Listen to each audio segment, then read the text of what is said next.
नमस्ते दर्शकवृन्द, हार्दिक स्वागत छ। पछिल्लो जल्दो बल्दो राजनीतिक घटनाक्रमको विषयमा चिरफार गर्नको निम्ति सत्य र न्याय खोजी अभियानका उपाध्यक्ष सुभाष ढकाल हामीसँग हुनुहुन्छ। सर, सम्पूर्ण मिडियामा स्वागत छ। हस्, धन्यवाद हजुर। के छ, आराम हुनुहुन्छ? ठिक छ, तपाईहरुको शुभेच्छाले अहिलेसम्म ठिक छ। जस्तै यत्रो जेन्जी विद्रोह भयो, एक किसिमले भ्रष्ट तानाशाही शासन सत्ता शासकहरूको भागरे भाग भयो, जेन्जीहरू त्यो विद्रोहलाई बाजी मार्न सफल भए।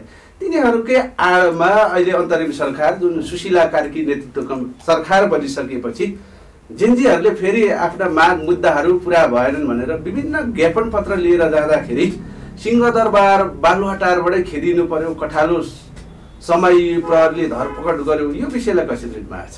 नहीं, यो मैले सम्भवतः सामाजिक सञ्जालमा अथवा सामाजिक रूपबाट मिडियाहरूमा मैले यो कुरो राखि पनि सकेको छु, तपाईहरुका पनि मैले यो कुरो बोलिसकेको छु। सुशीला कार्की जेएनजी पनि होइन, विद्रोह जेएनजीको हो। सुशीला कार्की जेएनजी होइन, सुशीला कार्की त्यस किसिमको न्यायमूर्ति पनि होइन जो विवादभन्दा बाहिर हुनुहुन्छ। सुशीला कार्की त्यो पनि होइन जसले यो देशको बागडोर हाँक्नको लागि नेपालको कानुन अथवा नेपालको संविधानले उहाँलाई चिन्ह छ, त्यो पनि होइन। तर अनायास कुनै रूपबाट अलौकिक शक्तिको रूपबाट उहाँले यो पद प्राप्त गर्न पुग्नुभयो। त्यो पद उहाँको वैध छ कि अवैध छ भनेर सर्वोच्च अदालतमा अहिले विचाराधीन अवस्थामा मुद्दा रहेको छ।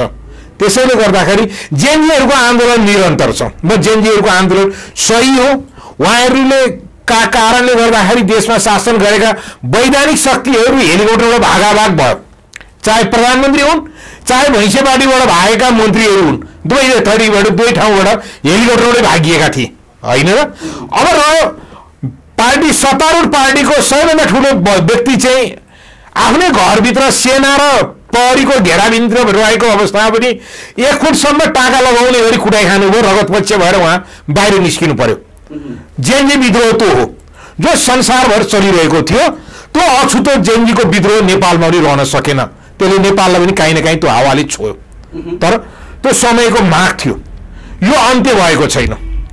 कसैलाई लागेको होला यो चुनाव गरेको नामको नाटकबाट जेएनजीको आन्दोलन सकियो, होइन, यो सुरुवात मात्रै हो। होइन, जेएनजीको समर्थनले बनेको होइन यो सरकार। जेएनजीको समर्थनले सुन्नुहोस्, सुशीला कार्कीलाई प्रधानमन्त्री बनायो होइन। जस्तो सुशीला कार्कीको त्यो शपथ ग्रहणमा पनि जेएनजी नाइके भनेर देखिएका सुदन गुरुङहरूले खुट्टा ढोगेको होइन? होइन, सुशीला कार्कीलाई कसले खुट्टा ढोग्यो, कसले गाली गर्यो, सुशीला कार्कीलाई कसले काँडा बोको, कसले भुइँ पछारोसँगको कुरो होइन। नेपालको संविधानले, सर्वोच्च अदालतले व्याख्या गरेको संविधानको अन्ततगत्व, संविधानको व्याख्या गर्ने अन्तिम निकाय भनेको सर्वोच्च अदालतै हो, होइन? सर्वोच्च अदालतले आफूले व्याख्या गरेको र स्वयं सुशीला कार्की आफैले हस्तलिखित गरेको, हस्ताक्षर गरेको फैसलाको आधारबाट पनि सुशीला कार्की यो देशको प्रधानमन्त्री त होइन नि, हो र? संसदबाट आउनु पर्यो यो संविधान, संविधानबाट संसदबाट आउनु पर्यो, होइन भने पनि बाहिरबाट कुनै कारणवश देशले प्रधानमन्त्री चयन गरेछ भने पनि अदालतबाट रिटायर भएको न्यायाधीश अथवा प्रधान न्यायाधीश फेरि कार्यकारी प्रमुखमा जान पाउँदैन भनेर सुशीला कार्की सहितको व्यक्तिहरूले हस्ताक्षर गरेको इतिहास त छ नि। अनि त्यो मुद्दा हाल्ने व्यक्ति ओम प्रकाश अरियालजी नै हो नि। अनि यो सरकार हो भनेर विश्वास गर्ने चाहिँ आधार के? तपाईँले मलाई सोध्नुभयो सुदन गुरुङको विषयमा। सुदन गुरुङ जेएनजी होइन। सुदन गुरुङ एउटा भोलिन्टियरको रूपबाट, सहयोगीको रूपबाट त्यहाँ सडकमा आन्दोलन भइरहँदाखेरि घाइते भाइ बहिनीहरूलाई पानी बाँड्ने नाममा अथवा अरू विविध कारणले गर्दाखेरि आएका एउटा सहयोगी मोहन मात्रै हुन्। तर सुदन गुरुङ आफैमा यो जेएनजीको आन्दोलनको कमान्डर होइनन्। होइन, मिना ढुङ्गानाहरू जस्तो ज्ञापन पत्र लिएर जाँदै गर्दा किन डराएको सरकार? त्यहाँ विद्रोह गर्न, आन्दोलन गर्न, सुशीला कार्कीको कुर्सी पदच्युत गर्न त सिंहदरबार बालुवाटार गएका त थिएनन् होला पक्कै पनि। जब मानिसले आफूले गल्ती गरेको छ अथवा अपराध गरेको छ, जब अक्षम्य अपराध उसँग छ भने त्यो मान्छे आतंकित हुन्छ, सामान्य रूपबाट पनि उत्तर्सिन्छ। त्यही घटना नै हो उहाँको। नभएदेखि सुशीला कार्कीले आफैले बोल्नु भएको हुन्छ नि, 5 दिनमा यो देशमा छुमन्तर हुन्छ सम्पूर्ण कुराहरू, भ्रष्टाचार भनेको 1 हप्तामै सम्पूर्ण कुरो हुन्छ भन्ने उहाँको आवाज त अहिले तपाईँहरूले पनि सामाजिक सञ्जाललाई यदाकदा झन्कै भेटिरहनुहुन्छ।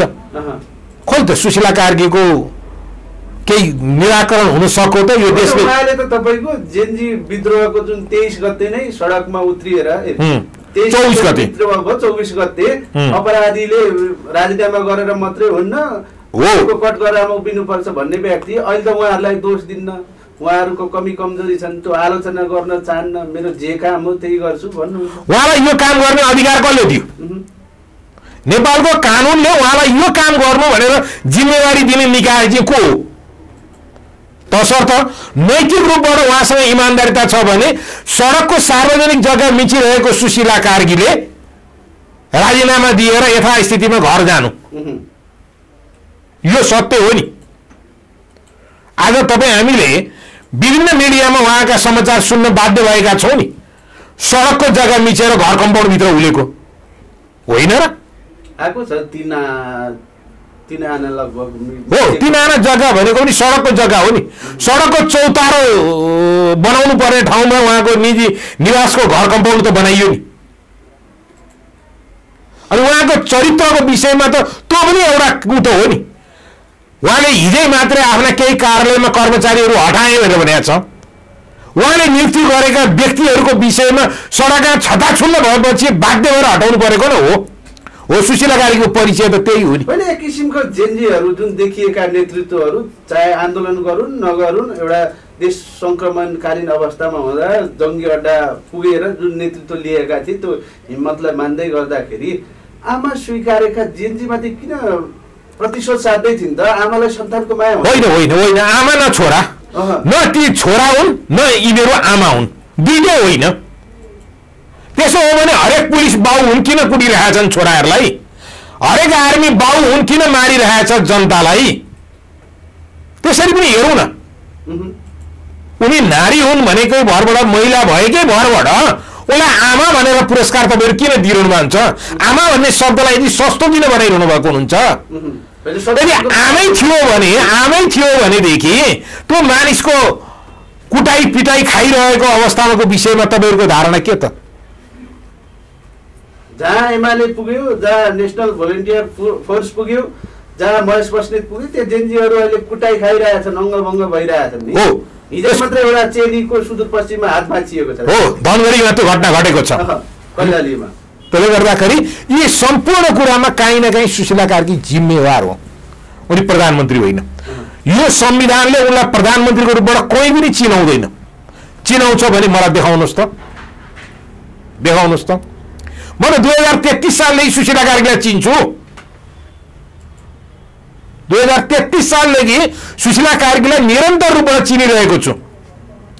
मैले चिनेको सुशीला कार्की अनुसार उहाँ यो राजनैतिक चरित्रको मान्छे पनि होइन, बरु भाग्यमानी हो। यस मानेमा यो देशमा एकपल्ट राष्ट्रको हवाईजहाजलाई अपहरण गरिएको थियो, त्यो अपहरणकर्ताको श्रीमती हो। यो देशमा बिना लोकसेवा आयोगको जाँच नदिकन न्यायाधीशमा सर्वोच्च अदालतमा एकैचोटि पार्टीगत रूपबाट कोटामा राजनीतिक रूपबाट जागिर खाएको न्यायाधीश हो। एकजना महिला प्रधान न्यायाधीश भइरहँदाखेरि नेपाली कांग्रेस र नेकपा माओवादीकै तर्फबाट बनेको प्रधान न्यायाधीश महाभियोग प्रस्ताव दर्ता गरेर अदालतबाट विमुख भएको प्रधान न्यायाधीश हो। सुशीला कार्कीको परिचय त यो पनि हो नि। होइन, अब त्यसो भए महेश बस्नेत, केपी ओलीले सुरक्षा पाउने, जेनजीहरू कुटिने हो त? त्यसो भए होइन, उनीहरूको सुरक्षा के हो मलाई थाहा छैन। सुशीला कार्की प्रधानमन्त्री होइन, मेरो भनाइ त त्यो हो नि। मेरो भनाइ त्यो हो। सुरक्षा किन दियो त्यो राज्य जान्दछ, सुरक्षा किन फिर्ता दियो त्यो राज्य जान्दछ, तर राज्य चाहिँ को हो भन्ने कुराको प्रश्न चिन्ह चाहिँ मेरो हो। हेर्नुहोस् त, अब क्रान्तिकारीहरू जसले विद्रोह गर्यो, भ्रष्ट तानाशाही शासन सत्ता शासकहरूलाई खेद्यो हो, तिनै क्रान्तिकारीहरू पक्का। त्योभन्दा अचाग्ली क्रान्तिकारीकोले गरेको आन्दोलनको जसलाई विस्थापित गरेको थियो त्योभन्दा बढी भ्रष्ट, त्योभन्दा नालायक, त्योभन्दा असक्षम व्यक्तिहरूको चयन गरियो। यो त सत्य हो नि। आन्दोलन सफल भयो या असफल भयो, प्रश्न यो हो नि। जेनजीहरू पक्राउ पर्न थाले, सुरक्षित भयो। अब यो क्रान्तिकारीहरू, विजेताहरू, देश विकास परिवर्तनका सम्भागहरू पो सबै जेल जाने भयो त। अब होइन, यो स्थितिहरूबाट उहाँहरू गुज्रिनुपर्छ भनेरै हामीले त्यतिखेर भन्यौँ जेनजीका भाइ बहिनीहरूलाई कि तपाईँहरू गलत डाइरेक्सनमा जानुभयो है। आन्दोलन गर्नुको आजको आवश्यकता थियो, आन्दोलन गर्नुभयो। परिवर्तन आउनु पर्थ्यो, परिवर्तन आयो। तपाईहरुको निधारमा कलंक लाग्नु थियो, कलंक लगाउनु भयो। तर तपाईले दिनुपर्ने परिणाम चाहिँ के थियो भन्दाखेरि परिणाम चाहिँ दुष्परिणाम आयो। त्यो चयन तपाईहरुको गलत थियो। त्यसैले तपाईले आमाको खुट्टा ढोग्नुभयो कि बैरीको खुट्टा ढोग्नुभयो मलाई थाहा छैन। तपाईले यदि आमाको खुट्टा ढोग्नु भएको भने आज तपाईको यो हालत किन भयो? आमाको परिचय यही हो? प्रश्न त यो हो नि। अनि ओलीहरू रमेश लेखकहरू किन छानबिनको दायरामा आउँदैनन्? बयान किन लिइँदैन? अझ उनीहरू धाक धम किन होइन? फोर्स खोलेर हिँड्छन्, उनीहरूमाथि आक्रमण गर्छन्। यो सरकार पनि मिलेमतोमा छ, काङ्ग्रेस एमालेसँग सिटिङमा छ, माओवादीसँग होइन। सुशीला कार्कीले अहिले खड्गप्रसाद ओलीलाई कारवाही गरेर किन दशा निम्त्याउँछिन्? किन दशा निम्त्याउँछिन् मलाई बुझाउनुहोस् त। उनले बनाइरहेको बास पनि त सार्वजनिक जग्गा रहेछ भन्ने कुरो त आयो नि, मिचिएको त रहेछ नि। उनको पनि घरमा डोजर त लाग्नु पर्दो रहेछ नि। सुशीला कार्कीलाई हिजो महाभियोग लगाउँदाखेरि खड्गप्रसाद ओलीले लगाइदिएको गुण आज उनी किन बिर्सिन्छन्? हिजो लामो समयसम्म काङ्ग्रेससँग रमेश लेखकसँगको उनको बसउटलाई उनले आफैले बीबीसी साझा सभामा बोलेको कुरोहरू किन बिर्सिन्छन्? माओवादीको कोटामा सर्वोच्च अदालतको न्यायाधीशको चिट्ठा पारेकी मानिसले माओवादीलाई अहिले कारवाही गर्न किन अगाडि बढ्छिन्? मलाई बुझाउनुहोस् न। त्यसैले जेन्जी भाइहरू तपाईहरु भ्रममा हुनुभयो, गलत ठाउँमा पर्नुभयो। अनि जेन्जीहरू कहाँनिर जित चुके त? यत्रो विद्रोहको बाजी मार्दै गर्दाखेरि सरकारको नेतृत्व गर्ने बेलामा उहाँहरू कहीँ न कहीँ चुक्नु भयो। हो, यो गलत हो कि यो संविधान बचाउनु पनि गलत भए हो कि? यो संविधानले के दिन्छ मलाई बुझाउनुहोस् त। यो संविधानले नेपाली नागरिकलाई मालिक कसरी बनाउँछ मलाई बुझाउनुहोस् त। यो संविधानले नेपाली जनतालाई अवरोध गर्नको लागि स्वाभिमान नागरिकको दर्जा कसरी दिन्छ मलाई बुझाउनुहोस् त। जेन्जी आन्दोलन गर्छ अनि खड्ग ओली भएकै उमेरको मान्छेलाई लगेर स्थापित गर्छ, नयाँ पुस्तालाई पुस्तान्तरणको नारा दिन्छ, तर पुरानो भन्दा पनि बुढाहरूको चयन गरिन्छ। तपाईँ मन्त्रीमण्डलको नाम हेर्नुहोस् त, सरकारबाट पेन्सन खाइसकेका मानिसहरू मन्त्रीमण्डलमा गएका छन्। यही नै हो यथार्थ। पेन्सन खाइरहेका मान्छेहरू भने यो चिजको कुनै परिवर्तन होइन। यो परिवर्तन होइन, यो भ्रमको परिवर्तन हो, भ्रमपूर्ण खेल हो। जेन्जी आन्दोलन आवश्यक थिएन, त्यसो भए पुरानालाई छोडिदिनु पर्यो। होइन, जेन्जीको आन्दोलन आवश्यक थियो, स्थापित हुनुपर्ने शक्तिहरूको स्थापना हुन सकेन, गलत हो। त्यहाँनिर चुकेको। देशलाई परिवर्तनको तर्फ लानु पर्थ्यो, त्यो हुन सकेन, त्यो गल्ती भयो। अब त्यसो भए सबै जेन्जीहरूको बास जेलमै हो हैन त? यहाँ म अहिले त्यो भन्न सक्दिनँ। जेन्जीका भाइ बहिनीहरू जो विभिन्न गुटगत रूपबाट फुट्नु भएको हुनुहुन्छ, तपाईहरु एक ठाउँमा पहिला सुरु एक डिका हुनुहोस्। तपाईहरु एक डिका हुनुहोस्। यो देशमा सर्वोच्च अदालत जस्तो एउटा इतिहास बोकेको कार्यालयमा आगो लगाएर सर्वोच्च अदालतले बन्देज गरेको प्रधान न्यायाधीश प्रधानमन्त्री हुन जान्छ, न्यायाधीश मन्त्री हुन जान्छ, अनि अदालतको सार्वभौम सत्ता जोगाउनु पर्छ, न्यायालयमाथि कदापि बोल्नु हुँदैन भनेर यिनीहरू अर्थी उपदेश चाड्छन्। हो कि? यो त सत्य हो नि। त्यतिखेर न्यायमूर्तिहरूले कम्तीमा यो किन भनेनन् कि मैले यो कुरो गर्नु हुँदैन, आज अदालत डढेको छ, मन्त्री बन्न जानु हुँदैन भन्ने कुराको एउटा हिम्मत राख्न सक्नु पर्दैन थियो? त्यसो हो भने अब ओलीहरू एक किसिमले त राइज भइसक्यो, पुरानै दलले शासन सत्ता चलाउने हो नि। त्यसो भए होइन, मलाई जहाँसम्म लाग्छ फागुन 21 गते चुनाव हुँदैन, म त्यो विश्वास गर्दिनँ। यत्रो सरकारले 5 अर्ब बजेट छुट्याइसक्यो, हो त्यही पैसाको लागि नै मरियो। अगाडि नै 1 महिना अगाडि सेना परिचालन गर्ने, ठिक छ, 3 लाखभन्दा बढी सुरक्षाकर्मी म्यादी सहित परिचालन गर्ने भने सक्ला नि, किन नसक्ने? 23-24 गते पनि यो देशमा सेना थियो, 23-24 गते पनि यो देशमा नेपाल प्रहरी थियो, सशस्त्र प्रहरी थियो, सरकार थियो, 2/3 दम्ब पालेको पार्टी थियो। तर तिनै पार्टीका नेताहरू ढोकाबाट बाहिर निस्किन नसकेर कोही कुटाई खाँदै रगत पक्ष भएर बाहिर निस्किनु पर्यो, कोही हेलिकप्टरको सहारा लिएर तीभित्र कम्पाउन्डबाट उडेर जानु पर्यो, र सेनाको सुबेदारले मेरो मोबाइल खोसिदियो भनेर प्रधानमन्त्री रुनु पर्यो। यो यथार्थ किन बिर्सिनु हुँदैन? घटना जे सत्य तथ्य हो त्यसलाई लिएर मूल्याङ्कन गरौँ न। घटनालाई छोपेर अनुमानका भरबाट अरू परिणामको प्रतीक्षा नगरौँ भन्छु म। होइन, चुनाव चाहिँ बहिष्कार कसले गर्ने त?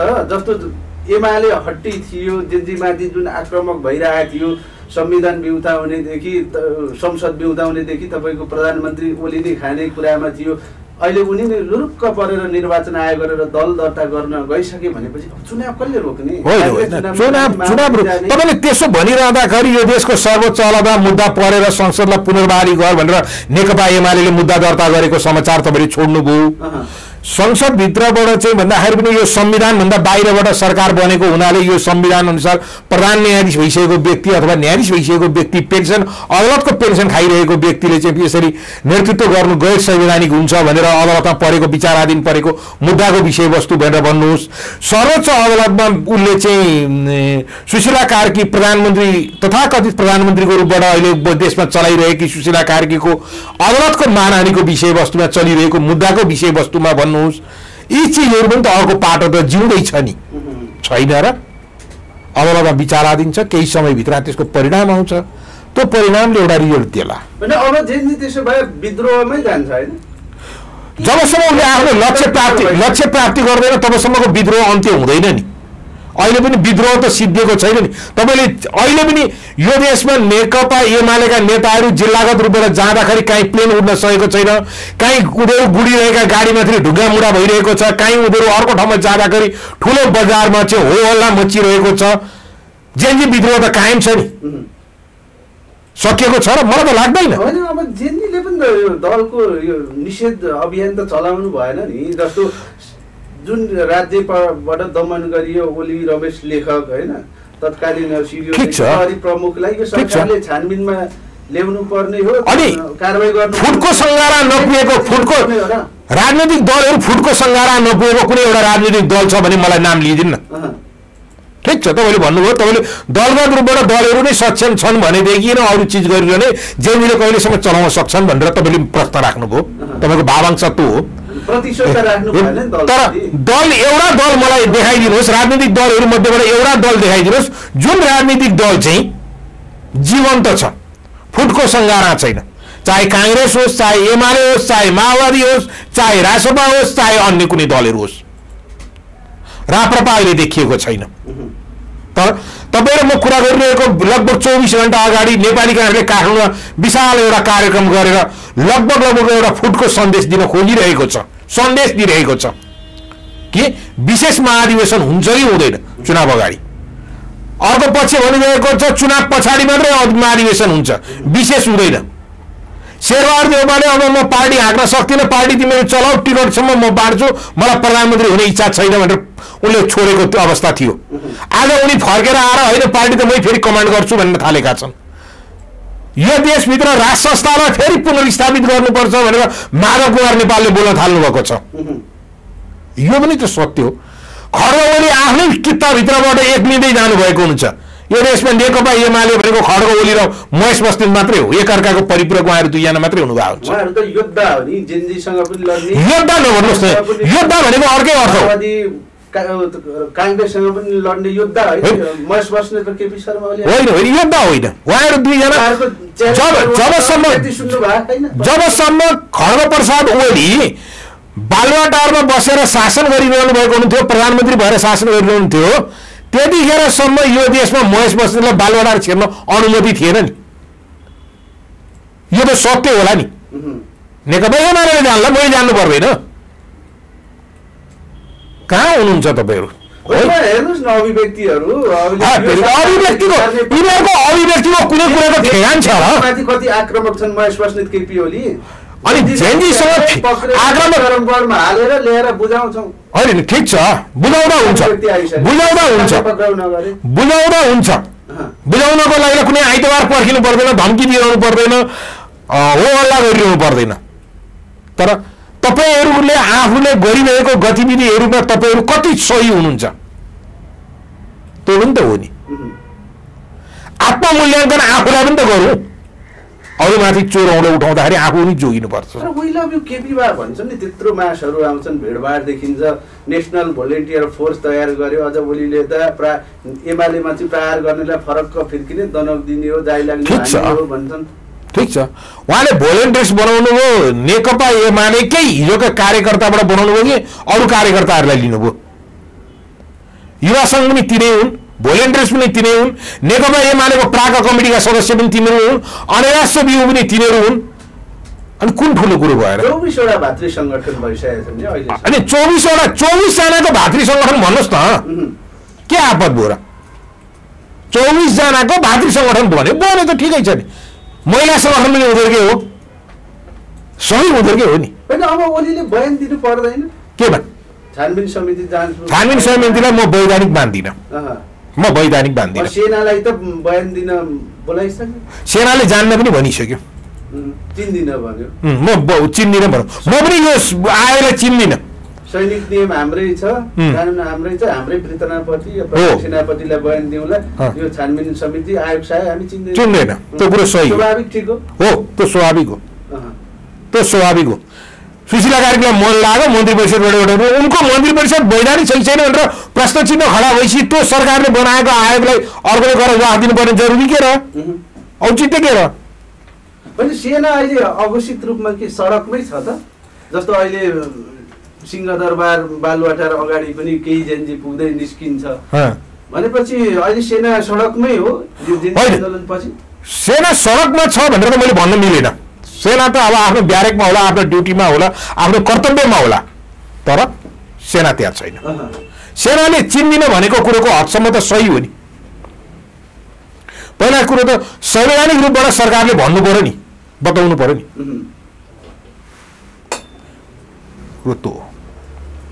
अब के हुन्छ त देशमा तपाईँको जेन्जीहरूमाथि पनि प्रहार, अन्यमाथि पनि प्रहार भइसकेपछि देश अब के गृहयुद्धमा जान लागेको हो? होइन, गृहयुद्ध भनेको धेरै परको कित्ता हो, धेरै परको कित्ता हो, धेरै परको कित्ता हो। जे उसको गृहयुद्ध हुन्छ अथवा देश नकारात्मक रूपबाट जान्छ भनेर नेपालमा त्यस्ता बुजुर्गहरू धेरै हुनुहुन्छ, विभिन्न कारणले गर्दाखेरि त्यो देश जोगिन्छ।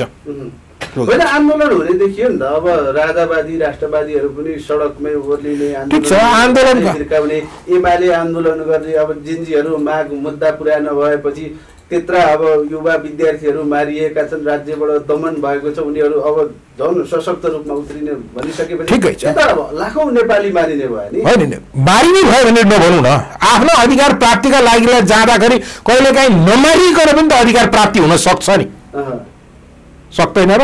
सक्छ। मारिने छन्, गोली चल्ने छन्, बम ब्लास्ट हुनेछ, त्यसमा मात्र किन जानेर? कतै जनता युनाइटेड हुँदाखेरि राज्य सत्ता घोडा टेक्नुको तयार हुन्छ कि? त्यो पनि हेरौँ न। होइन अबको विकल्प के हो त? अब देश बनाउने, होइन देशमा स्थिरता ल्याउने, स्थायी सरकार ल्याउने, अब विकल्प के? स्थायी सरकार लिएर आउने भन्ने कुरो सही हो, तर 84 को चुनावलाई 82 को चुनावमा लिएर आउनु र कुनै प्रतिनिधि अथवा पात्रलाई परिवर्तन गर्नु मात्रै होइन नि, हो र?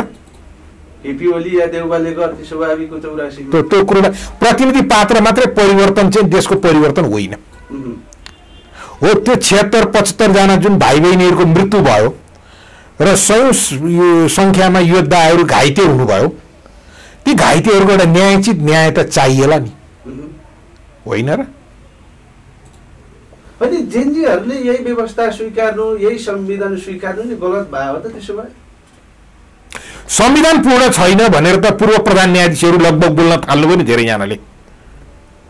हिजै मात्रै पनि सुनिल शर्माले पनि रवि लामिछानेलाई भेटेर आइसकेपछि उहाँ पनि संविधान लेख्दै हुनुहुन्छ भनेर भन्नु थाल्नुभयो नि। अनि धेरै पार्टीका नेताहरूले पनि त यो संविधानले पूर्ण रूपबाट काम गर्न सकेन, यो संविधानमा काहीँ न काहीँ त्रुटि रहेछ त भन्न थाले नि, थालेन र? भनेपछि संविधानको विकल्पको खोजी चाहिँ हो, त्यो सत्य हो। व्यवस्था ठिक छ, संविधानले जन्माउने हो व्यवस्था, संविधानको सन्तान हो व्यवस्था, जन्माउने संविधानबाट जन्मिने व्यवस्था जुन हुन्छ त्यो सर्वस्वीकार्य हुनुपर्छ। होइन अहिले यो राजा फिर्काउन जनमत संग्रह गर्ने भन्ने हल्ला बेकारको कुरा। जनमत संग्रहबाट राजा गएको होइन नि, होइन बोलिरहेछन् दुर्गा प्रसाईहरू नि बोलिरहेछन्। होइन तिनको कुनै कुरै छैन। होइन दुर्गा प्रसाई राजावादी नै होइन, उसले आफैले भनिसक्यो। म किन उसलाई राजावादीमा लगेर जोडेर कुरा गर्ने, बहस गर्ने? ऊ आफै म राजावादी होइन भनेर भनिसक्यो। त्यसमाथि अहिले पछिल्लो समयमा दुर्गा प्रसाई जसरी छुटेर आए, त्यसमा दुर्गा प्रसाईको सुशीला कार्कीको सरकारसँग सम्झौता गरेर छुटेर आएका हुन्, 23-24 गतेको क्यासेट बाहिर देखाएपछि या अरू हो के हो?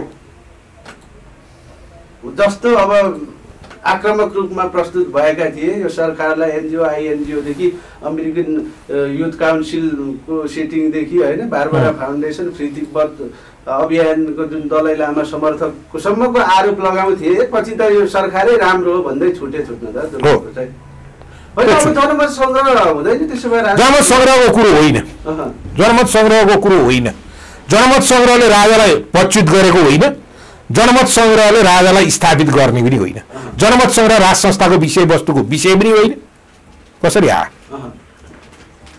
कसरी फिर्किन्छन् त राजा अब देशको आवश्यकता अपरिहार्यता हो भन्ने धेरै माध्यमले फिर्काउँछ जेएनजीहरूले पनि राजा चिनेन होइन अब राजावादीहरू पनि एकीकृत भएनन् भनिसकेपछि अब राज संस्था चाहिँ कसरी फिर्काउने होइन तपाईँ यो देशको संविधानभित्रबाट जुन चिजहरू भइरहेको छ जुन किसिमले गतिविधिहरू नेपालमा परिवर्तनशील भएर गइरहेको छ त्यो चिजले तपाईँले काहीँ न काहीँ ठाउँ भेट्नुहुन्छ क्या आउँछ राज संस्था यो देशको लागि सबैतिरबाट विवाद रहित संस्थाको रूपबाट त स्थापित भयो नि नजिर होइन र यो देशमा राज संस्था रहिरहँदाखेरि नेताहरूको यो हरिविजोग त भोग्नु परेको थिएन नि आज त भोग्यो होला त्यसैले गर्दाखेरि देशमा एउटा सबैभन्दा माथिल्लो निकायमा विवादभन्दा माथि एउटा संस्था चाहिँदो रहेछ भन्ने कुरो त घनीभूत रूपबाट उहाँहरूलाई चेतना आयो होला नि त्यही चेतनाको परिणाम होला माधव नेपालजीले बोल्नु भएको